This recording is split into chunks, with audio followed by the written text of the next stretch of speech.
Mans vārds ir Inese Klucis.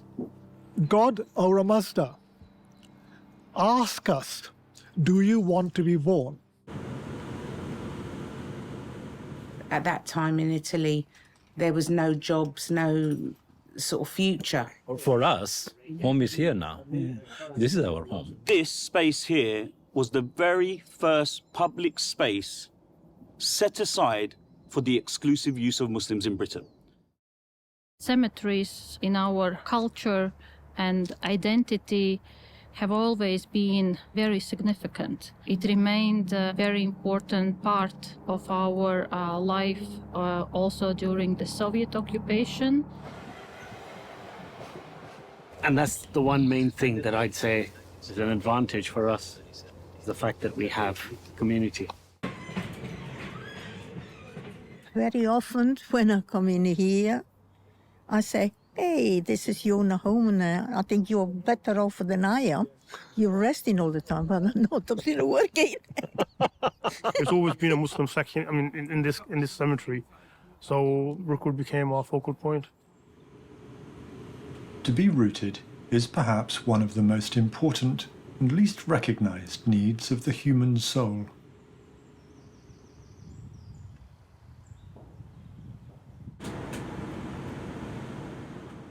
Cemeteries are landscapes of memory. Some faded and obscure. Each headstone is a record, set in stone. A record of migration, roots, journey. My parents up in London up to 1956, then in Zurich from 56 to 61, in Vienna from 61 to 70, and since 1970 we've been back in England. We live in Colchester, Essex. That's right, that's right. Yes, I'm Essex girl. Sorry. Headstones tell of passions, belonging, vision, and rootedness. Or, as with these gravestones and their outline of the island of Cyprus, they speak of longing for homeland and home. This gentleman was buried with a rock from his native village in Serbia. Altogether, the minority burial grounds in Brookwood Cemetery carry two messages. I have arrived. We have arrived.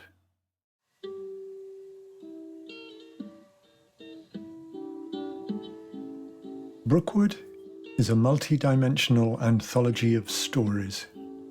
Big, old, personal, human, tribal, geopolitical. They are sobering, tender, humbling.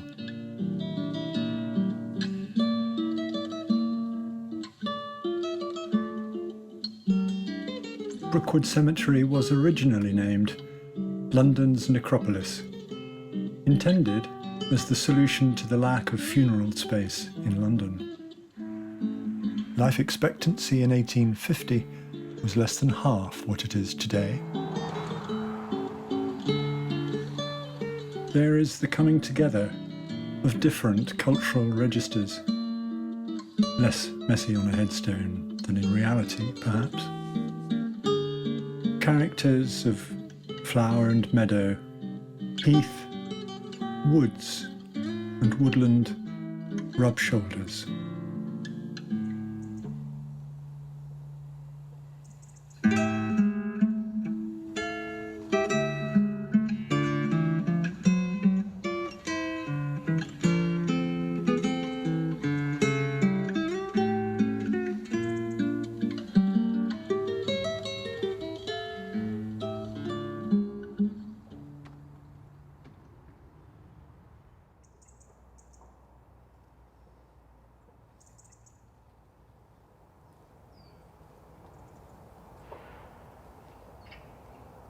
The only cemetery company which combines a proper regard for public health and public decency is the London Necropolis Company at Woking. There you can purchase a funeral for £17 4 shillings, or a great deal less at 8th class £2 5 shillings.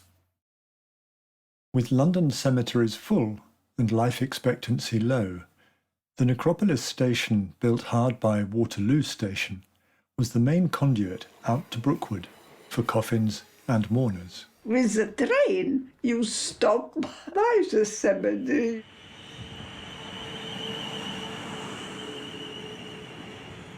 You just stop, get out of the train and in the cemetery, yeah. Located 30 miles southwest of London, burials by train was very much part of the business model. A special siding brought the coffin-bearing trains right into Brookwood. More than 250,000 burials have taken place here. But most customers in the 19th century disappeared without a trace. Pauper burials constituted at least 75% of annual burials, individually buried, but in an unmarked grave. Over time, the necropolis came to host a wide range of societies and communities. The Swedes were the first in 1857. Swedish? Swedish is, if you come from the station, it's really near. All right. So you go out of the station and then Den 4 juli 1857 invigdes av dåvarande docent i Lund, tillförordnad legationspredikant och vicepastorn S.L. Bring församlingens nya begravningsplats i Woking, omkring 30 engelska mil söder om London. A Catholic plot, 1859. Then came the second oldest religion in the world, Zoroastrianism. 64, right? They are one of the first things we did after we established in 1861. We acquired this burial ground. Contiguous with Brookwood Cemetery are military burial grounds. Members of the armed forces, however, are present within Brookwood amongst the faiths and nations of the world. One of the so many sections, large and small, is a plot for Turkish airmen who died in World War II.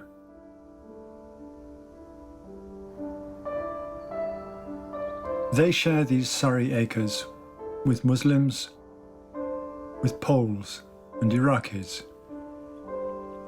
sharing nationhood and culture with Serbian Orthodox, with Irish and Italians. For those cremated, the glades offer opportunity to inter the ashes. After World War II, refugees from Latvia arrived in the UK to rebuild their lives. Their section of Brookwood was established in 1952.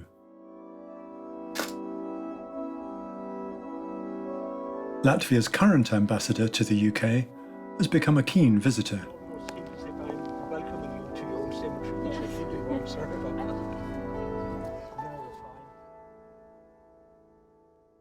Today is 26th of January, and it is a very important day in Latvia. It marks our country's international recognition de jure. And today we are celebrating the 101st anniversary. It is an amazing notion that in the 1 hour drive from London, there is a place which makes you feel more connected to your roots. This is the place for me as an individual and also as Latvia's ambassador to the UK, where we come to pay our respects and to reflect on our past, present and the future. It is also the place to be grateful to our predecessors that we have our own country, free, independent, and democratic Latvia.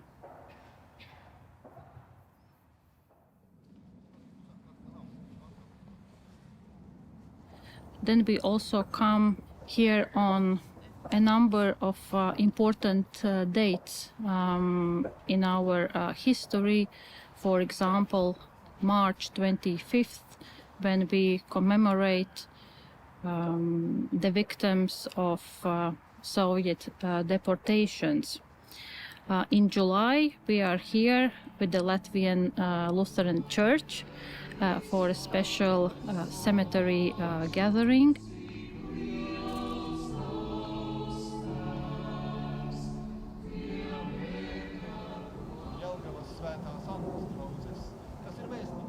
So he was the Latvian ambassador to Great Britain before the Second World War, when Latvia was still independent. And he remained ambassador in exile until he died in 1963. So he was very important for the Latvian community. The old expatriate community, the ones who came to Britain after the Second World War as sort of refugees, were the order of something between 10 and 20,000, of whom very few are left now, almost, and people like me are the second generation, and my wife and most of the people here.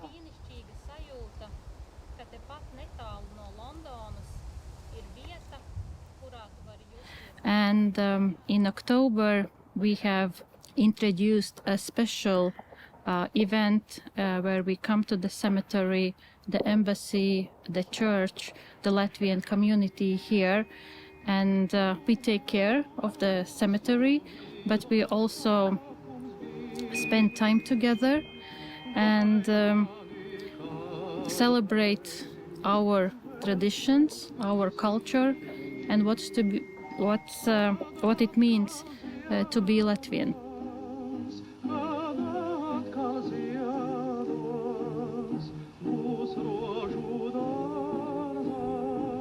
But then, of course, what happened when Latvia joined the European Union, huge numbers of Latvians came to Britain, relatively speaking, so it then became of the order of 100,000. People like me are at home in two cultures. I mean, I can pass for British. I am British, but I'm also Latvian. If you're brought up in Latvia, in the countryside especially, it's inculcated into you that you go to cemeteries and look after your family's graves from a very early age. That didn't happen to me. In Britain isn't like that. Very many people definitely wanted to be buried here. This was their little sort of Latvian burial place where they could be buried, so that was what happened.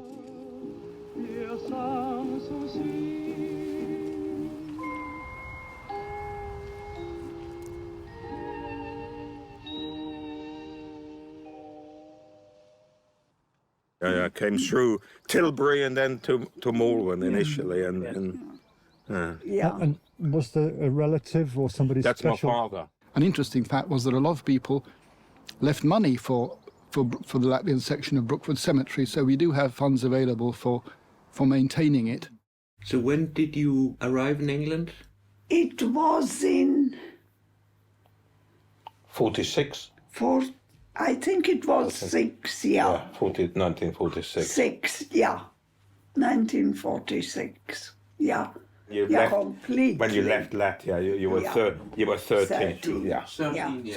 So 13. Yeah. Yeah. I was with my mother. She spoke English, not perfect, but she spoke. And she was still middle-aged, 40s, you know. And so that she came to Britain. Is she also buried in Brookwood? Yes, in the same grave. Oh, I see. So it's shared between my father, Maura's brother, and my grandmother. Yeah, okay, yeah. I plūča kundze, un tas ir dēls, vai ne? Bet Harijs Prūsīgs bija viens no retajiem, kas varēja savu karjeru trimdā turpināt kā baletists. That's it. It's our family grave, yeah. Because we had, before the war started, there was a year's occupation of the Russians, the communists in you. And what they did was worse than what the Nazis did. And that's why we fled.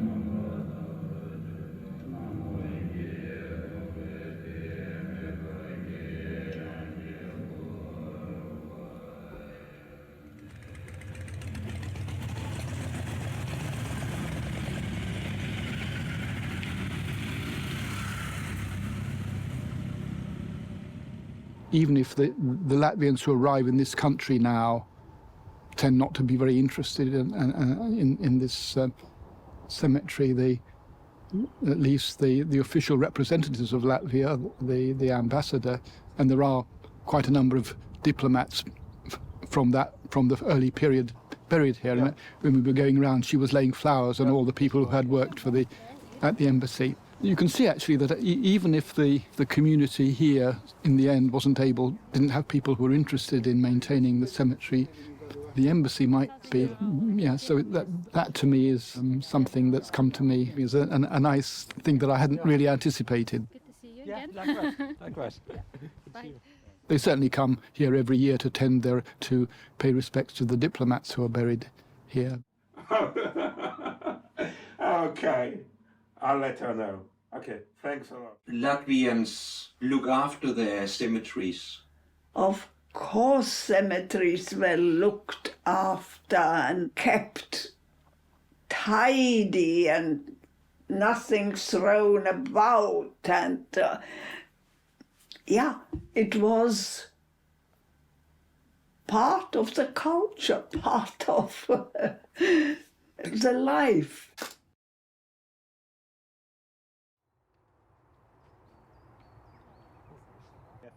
So, turning towards where we met in Brookwood, your husband is buried there. Was it your decision that it should be in the Latvian cemetery there? Yeah, in a way. Yeah. But now, of course, the cemetery is full, the Latvian. But you still can, the ashes, find a place for the ashes, and but it is different now because any space is now being taken, Yeah, it was different. Brookwood was different, but well, I don't mind. I can still go and see.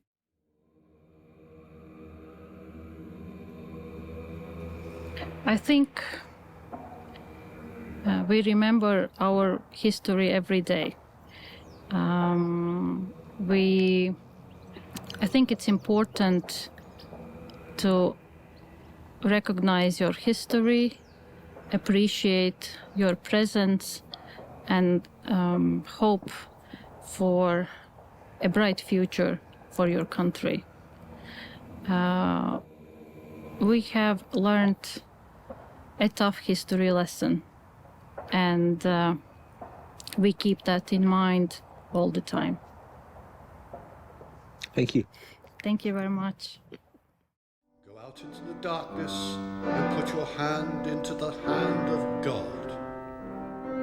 The hand of God. During the Soviet and German occupations, Latvia lost a third of its population. Murdered, killed in battle, sentenced, deported, disappeared, or, like our Essex girl, simply fled. The forces of good, i.e. the forces of God, will defeat evil. And the reason is this is because good, which originates from God, is infinite, because God is uncreated. Because that's a fundamental belief. Evil, on the other hand, in Zoroastrianism is finite, because it does not originate from God. When you are standing at your hero's grave, or near some homeless village where he died, remember, through your heart's rekindling pride, the German soldiers who were loyal and brave. Men fought like brutes and hideous things were done. And you have nourished hatred, harsh and blind. But in that Golgotha, perhaps you'll find the mothers of the men who killed your son. Today we're having this tragic event in the Ukraine and the Russian invasion. People say, yes, what's happening? Yes, of course it's a catastrophe. War is always a catastrophe. But look at the power, the forces are being mobilized to isolate Russia. And everybody knows, even the Russians know, this is not good. Here in Brookwood lie many distinguished and decorated Czechoslovaks, for example.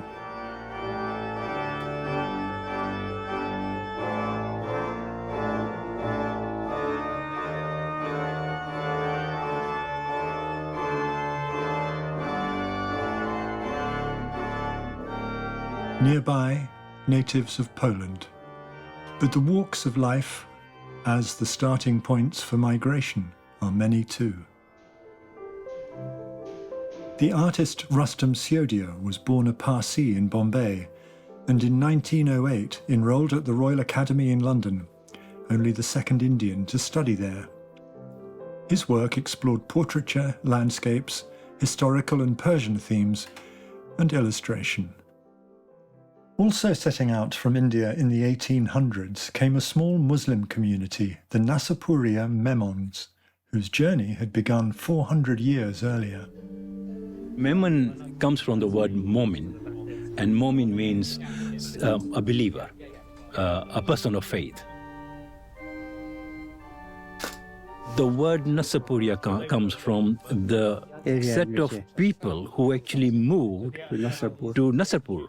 And one of the places that they moved to was on the coast of what is now India, but very close to the Pakistan border, a place called Mandvi.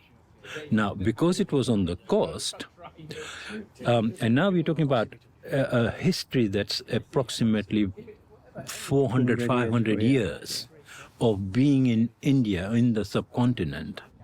From there, for reasons of trade, they moved in dhows to what is the east coast of Africa. And in principle Zanzibar. They said my grandfather's grandfather was buried in Zanzibar. So we were talking about nearly 2 centuries ago. Okay. Once we came to East Africa, we just stuck there.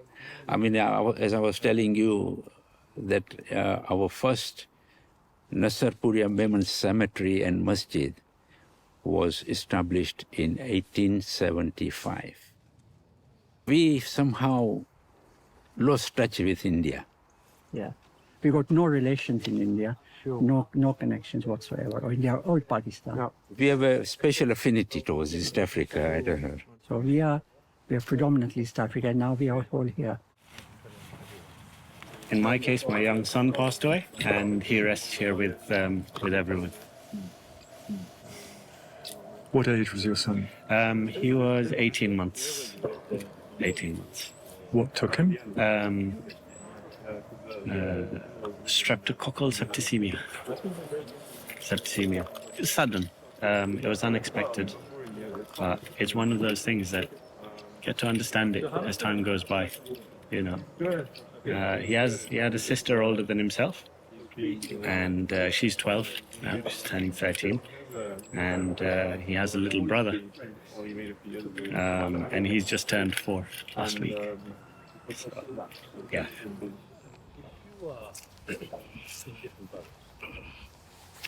Just for record, Chris, just for record, He's been my right-hand man pretty much. He's been by my side as well throughout all of it.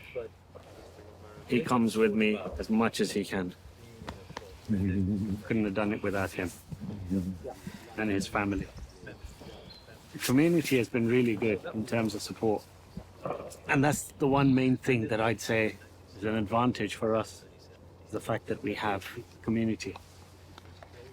If it wasn't for the community, and that's what I feel, you know, the people that don't have the community around them, if they go through something like this, how do they get through it?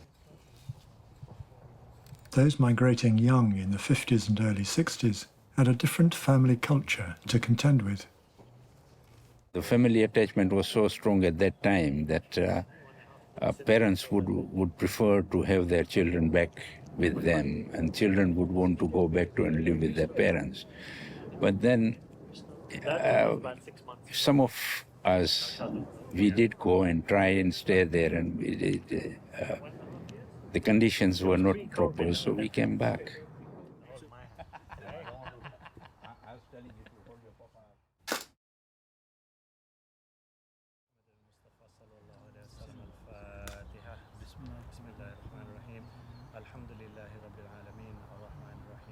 Sukun is an Arabic word. It means to be at peace, to be tranquil, and so on.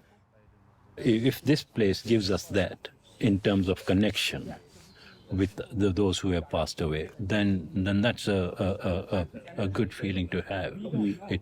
It calms you down as well.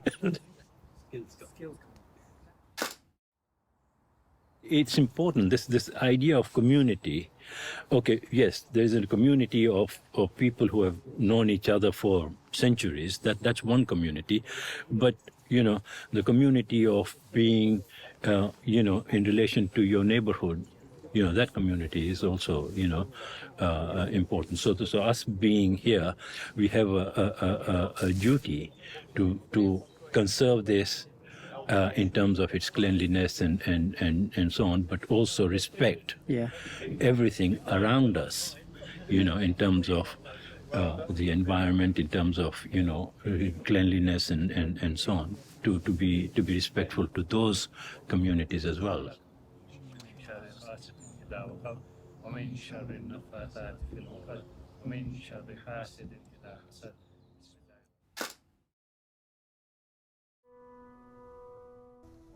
And I said to the man who stood at the gate of the year, "Give me a light that I may tread safely into the unknown." And he replied, "Go out into the darkness and put your hand into the hand of God.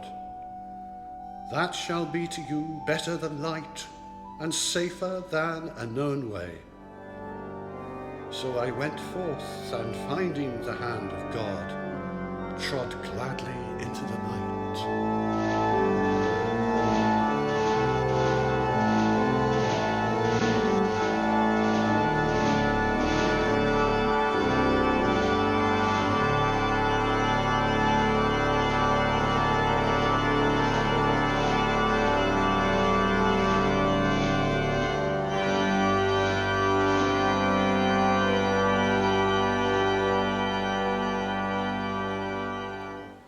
We're standing right here in front of what is known as the Qibla stone. Qibla in the Muslim Arabic context means, to most people, it means the direction in which we pray. And of course, Qibla literally translated in the Arabic means direction. And that's why this was placed here in 1884 by Dr. Leitner. Gottlieb Leitner, a Hungarian-born Jew, studied divinity at King's College London and taught Arabic, Turkish and modern Greek. He spent 15 years in India, founding a university in Punjab, plus schools, societies and journals. Back in England, he established the Oriental Institute in Woking in 1883, which left its mark at Brookwood. Initially, it was known as the Mohammedan Cemetery, reserved by the Oriental Institute Woking. And this was done in 1884. And this blue plaque here is something that we are extremely proud of, having installed when I was working for the Everyday Muslim Heritage and Archive Initiative with the support of the mosque, the Brookwood Cemetery and other local institutes, because we wanted to identify the fact that this is in fact Britain's first Muslim cemetery as founded and established by Dr. Gottlieb Wilhelm Leitner. The Shah Jahan Mosque is barely discussed for its significance. The mosque in Liverpool is barely discussed for its significance. This is completely ignored. It really is the most important space in the narrative of Britain's Muslim heritage. English and Indian Muslims stand together outside the Shah Jahan Mosque, a mosque built in the late 1880s. And the reason Leitner did this was because this was a time when there were almost no Muslims living in Britain. And he recognized that the Muslims that might come and study in the mosque may not make it back home. And if they don't make it back home, he was intelligent enough and he was empathetic enough to their position to recognize that Muslims preferred, where possible, to be buried in a Muslim graveyard. And our understanding is that's why he founded it. This description of how you bury a Muslim, I'm not sure there is an older one in Britain either.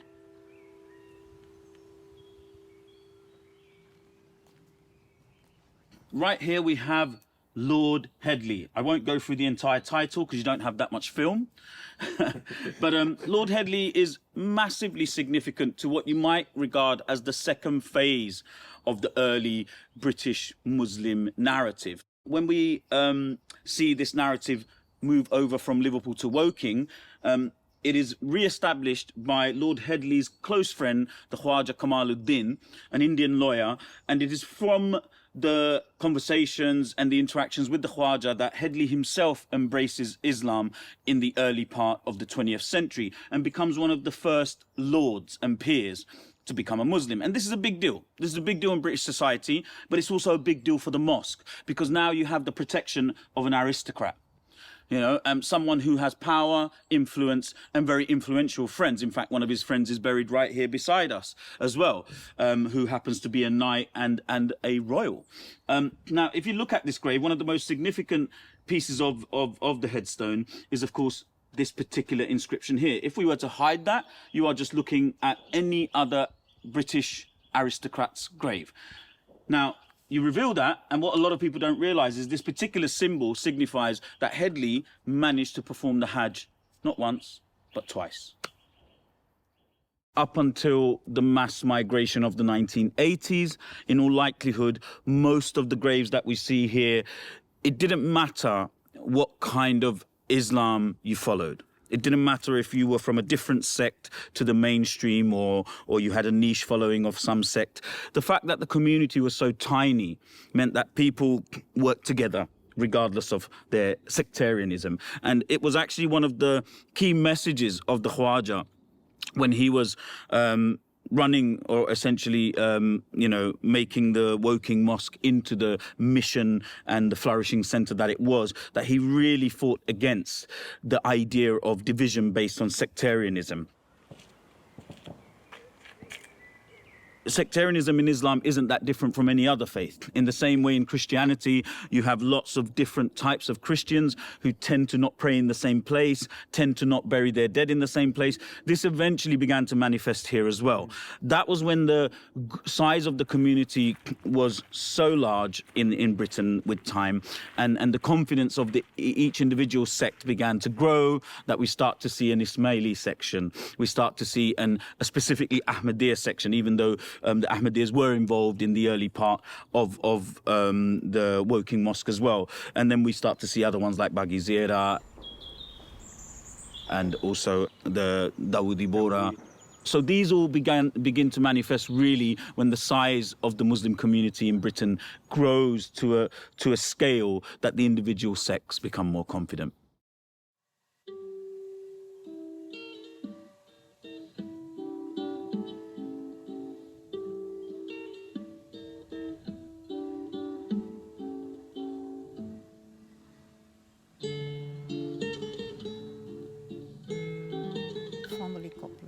This is a story of economic migration, deepening roots, and newly built family mausoleums. We got to hear my husband at the top of the picture there, Antonio Coppola, and his brother, Giovanni Coppola. Those that came into the country together, which was 1957. Both were single. And then later on, my husband, he came to Italy. We met there. We married 6 months later. I brought me over. And his brother, he found an English lady and married her. And had 2 children. One is here on a present. I think once you've got that bit of Italian blood in you, you still want to go home. I don't know why, but it's still there. So my dad has got a large family out there. There's only my auntie left now, I think, of Who's that? our family, the aunties and uncles. Yeah, but she's still alive, the auntie, yeah. Yeah, so, my dad had 11 brothers and sisters, so... Only one left. One left, yeah, Auntie Anna, yeah. Rootedness can be challenged as death approaches. And then, as the Coppola family mausoleum was not ready in time, Maria had first of all to inter her husband Antonio. Not the Italian way. When he was not well, he said, I haven't got a home, I haven't got a home. I said, you will have a home, because I did inquiries about. I said, you will have a home. And he never said to me, I don't want to go on the ground. He never said to me, I don't want to die. He just said, I haven't got a home. So I rest until I brought him out. And a lot of papers doing, a lot of money spending.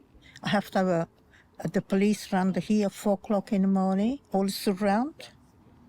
2 guardian with soldiers, 2 police for dig him out. I have another, the undertaker, like another funeral. I have to bring another coffin. So the old coffin where he was buried, they lift it up, I put inside another coffin, which is, I think they call it zinc or something like that, metal something.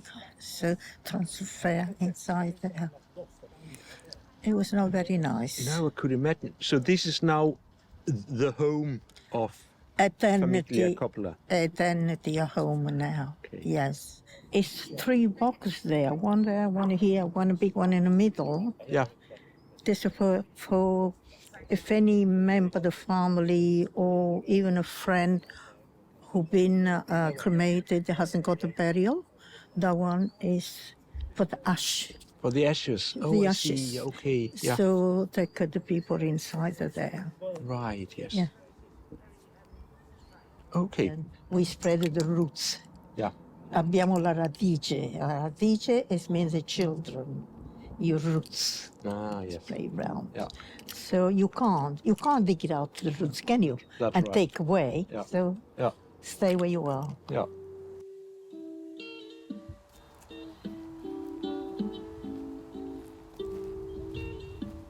And it's how he wanted it. This is what he wanted. Very often when I come in here, I say, hey, this is your home now. I think you're better off than I am. You're resting all the time, but I'm not still working.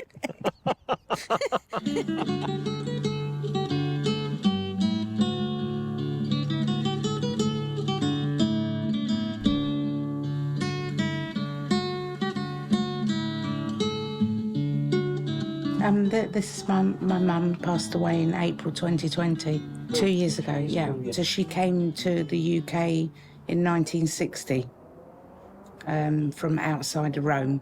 From outside Rome? Outside Rome. Not Fiumicino? No, Fondi. Oh, Fondi. Yeah, Fondi.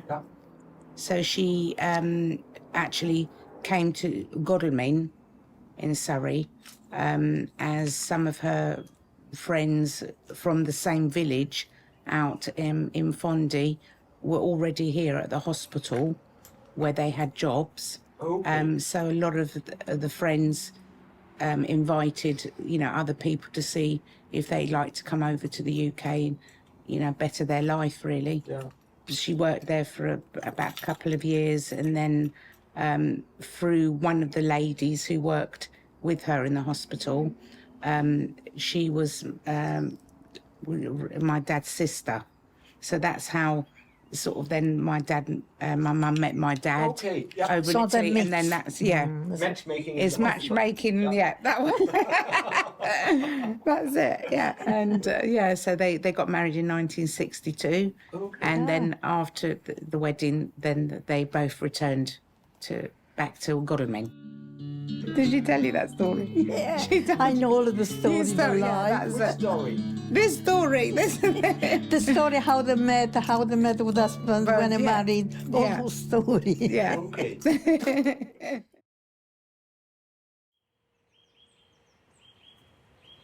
The second oldest religion in the world, but with a small global following of only around 140,000. It was an early arrival at Brookwood. In ancient times, the Zoroastrians did not bury in the ground because death is seen as a work of evil. Zoroastrians believe in good thoughts, good words, and good deeds.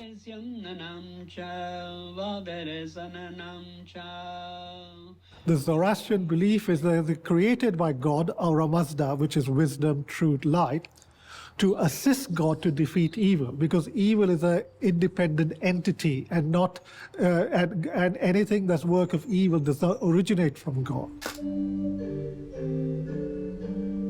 Back in 1861, it was very difficult to take the body back to India.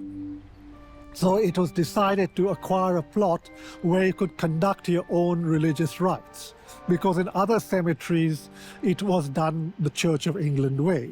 But this was the first cemetery, as I understand, Brookwood, where it was a non-denominational cemetery, and that is why we acquired this plot to start off with.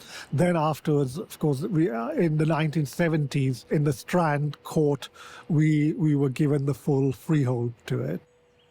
Zoroastrians adapt to the world around them, survive and thrive.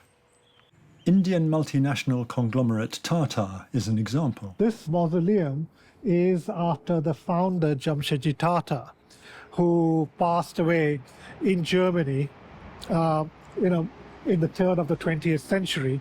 And because this was the nearest Zoroastrian stronghold in Brookwood, hence his remains were brought here. The two mausoleums flanking him are of his two sons. So in India today, even in the 21st century, we are called Parsis. And the word Parsi in India is a synonym for a Zoroastrian. When a party of Zoroastrians sailed from Iran via the Persian Gulf to the coast of Gujarat in India in the 10th century, the local king pleaded a full house to the would-be immigrants of alien culture by showing them a full bowl of milk.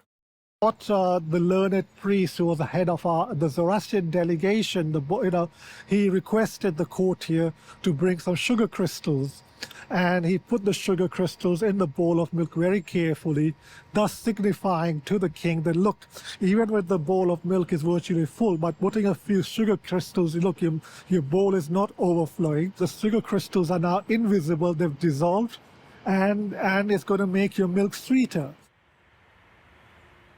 This cemetery also is an example of the sugar in the milk in the sense that you integrate.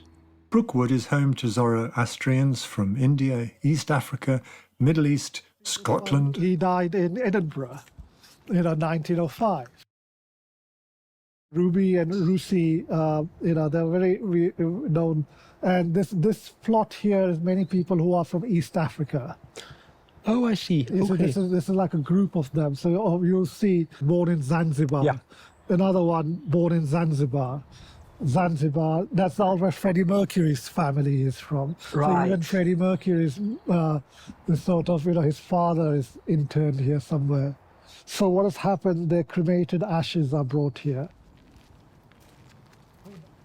Dr. Kavas Lal Kaka. And this description is very important, and I'll give you the connection, which is still pertinent in history today.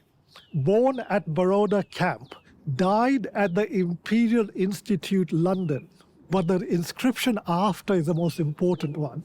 Shot while trying to save Sir William Curzon Wiley from an anarchist bullet is about Indian nationalism, or but today in Freedom India, fighters. freedom fighters, and this is very much akin to the current political party of India, the BJP. Some of these mausoleums of what I call the ancient Iranian Achaemenian architecture. So this mausoleum is very similar to the mausoleum of Cyrus the Great on the plains of Pasargadae, and Cyrus the Great is the father of the Iranian nation state. God, Ahura Mazda, asks us, do you want to be born? So the Zoroastrian, I take it that, okay, I don't remember it, but because I'm born, I must have agreed. And the reason why God asks us this is because God knows that once we are born, it's like paratroopers. I do give that analogy very literally, that you're landing and you could die. Because the Zoroastrians see from day one, you are in the midst of the battle. The battle is between the forces of good and the forces of evil.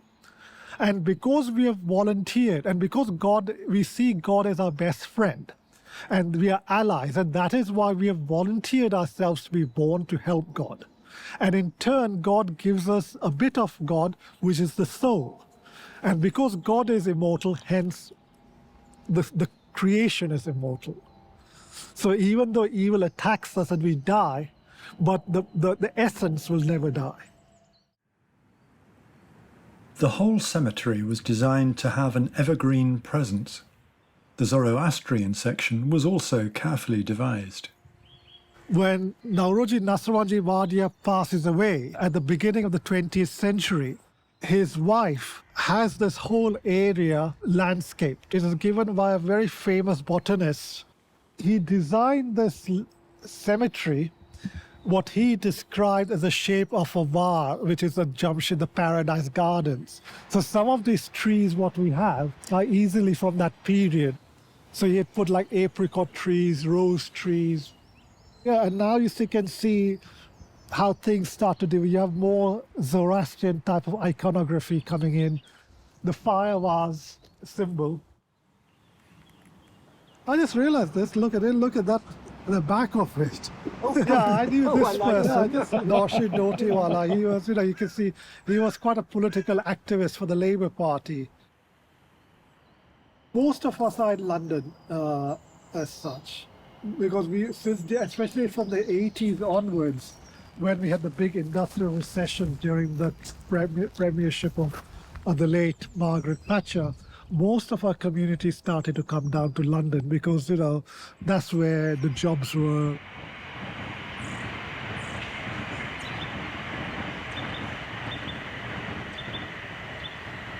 It was a very far-sighted move to have a cemetery which was non-denominational.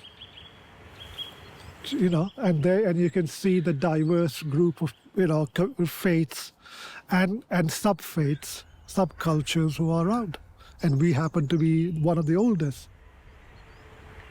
We are the first non-Christian denomination. Yeah. And there you can see the test of time.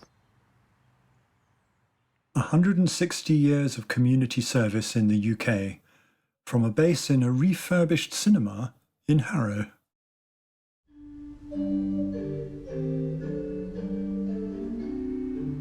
The Serbian Orthodox section, graves laid in serried ranks military style, is situated alongside the St. Edward Brotherhood, the monastic order.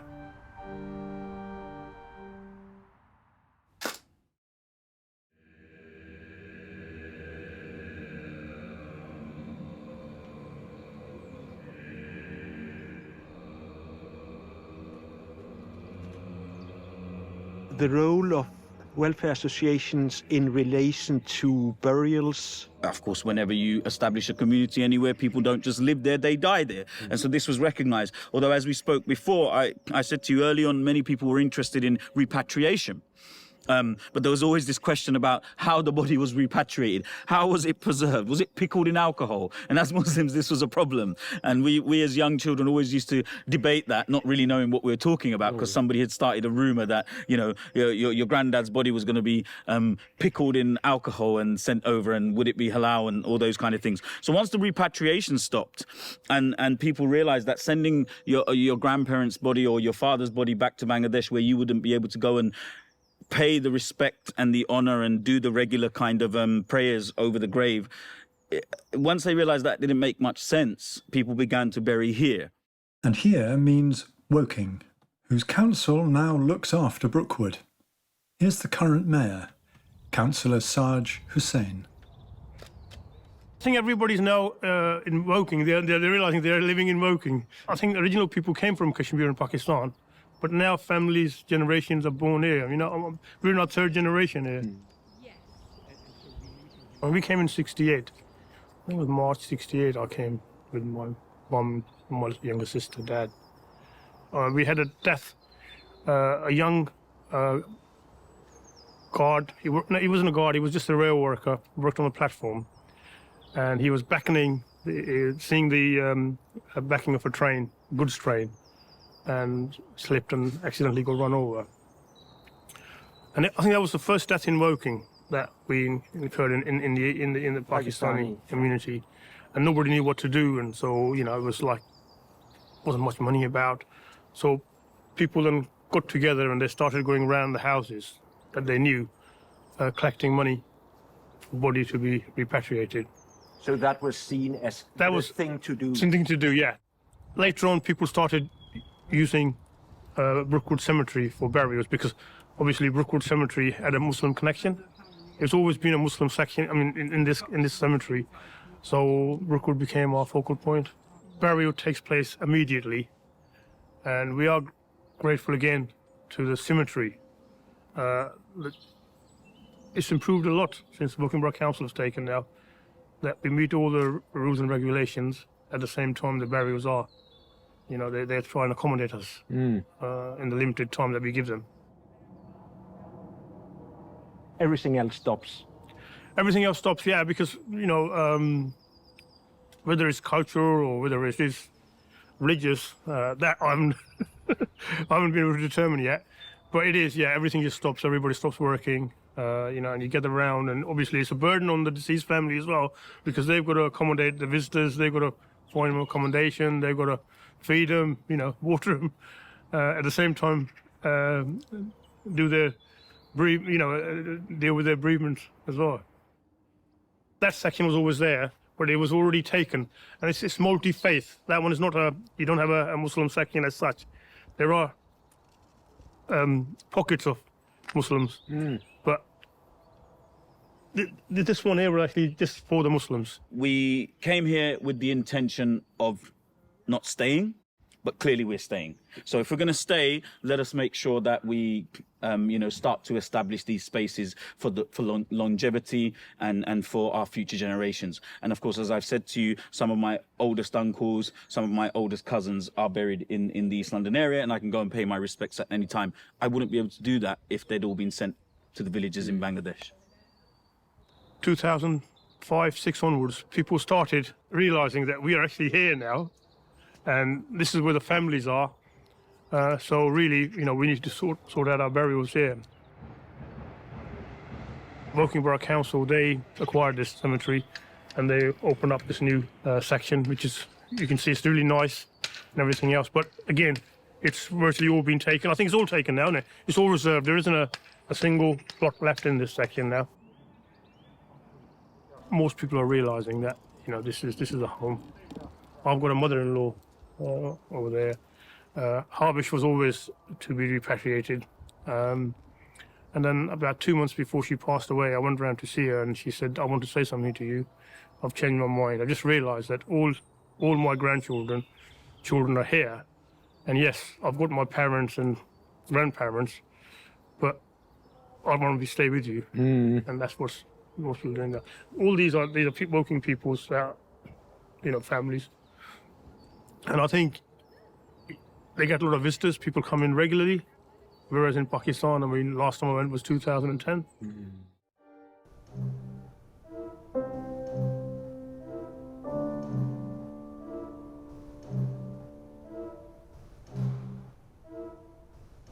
You went back to Latvia again in the late 80s?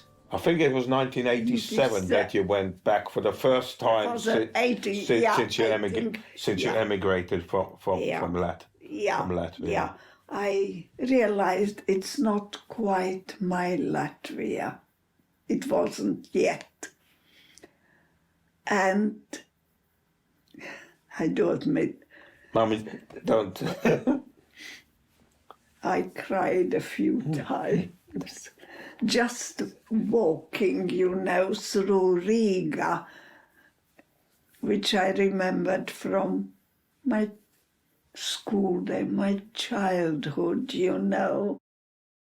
Much of the city was in a poor state. And when I went the second time, wow. Nonetheless, Ines opted to stay in England. So at the big events, how many would be there? Yeah, there would be about 20, 30, if not more. Initially, in the early years, when we came in the 70s and 80s, there used to be quite large attendances, but as the years went on, the numbers dwindled because obviously people dying out and the youngsters not going. But I think seems to recently have picked up again. A bit, more people attending. Will you also stay here in terms of being buried in Brookwood? I believe so. Yeah, because our roots are here now. Although our motherland is Latvia, our roots over 50 years we've had. This is what we, I don't think we'll be. No. Urns will be returned to Latvia. I think this is our life here. I'm from. So kind of thing. So the last question: if England plays Latvia in football, who will you be supporting? That is a very difficult question. Bye-bye. Bye-bye.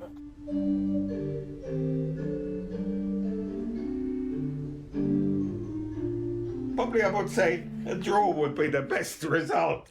Yenge hatam atiyasne paiti wango mazdavo huro vaitha ashatha yang hamcha tascha tavoscha yazmaide. Teams from each village play each other. That's how many people we have here, from that tiny corner. Where do you see the significance of Brookwood Cemetery for Muslims in the future? There are very few cemeteries that I'm aware of where so many different sects coexist, if I can use that term for the dead, in the same space. This is highly unusual. Normally, the Muslim communities have their specific spaces, and nobody else comes and uses that space. The Sunnis use theirs, and the Shia have theirs, and then even when you break down the Sunni and the Shia sects, they tend to have their own spaces quite exclusively. Brookwood Cemetery is a fascinating phenomenon in that respect, and I think as well as being a spectacle for those of us who are interested in the dead, they are also active spaces of burial to this day, and many of the communities still bring their dead here. So I think there's two things. One, it will continue to be a space where Muslims are burying their dead, but maybe more significantly for somebody like me, this is the very first Muslim cemetery in the country. And so I think it will go down in history as being one of the most significant plots of land to the narrative of Muslims, not just in Britain, but of course across the Northwestern Hemisphere. It was a very far-sighted move to have a cemetery which was non-denominational. So here they are, the Latvians, Memons, Zoroastrians, Italians, Muslims, all putting down roots. We have arrived. We belong.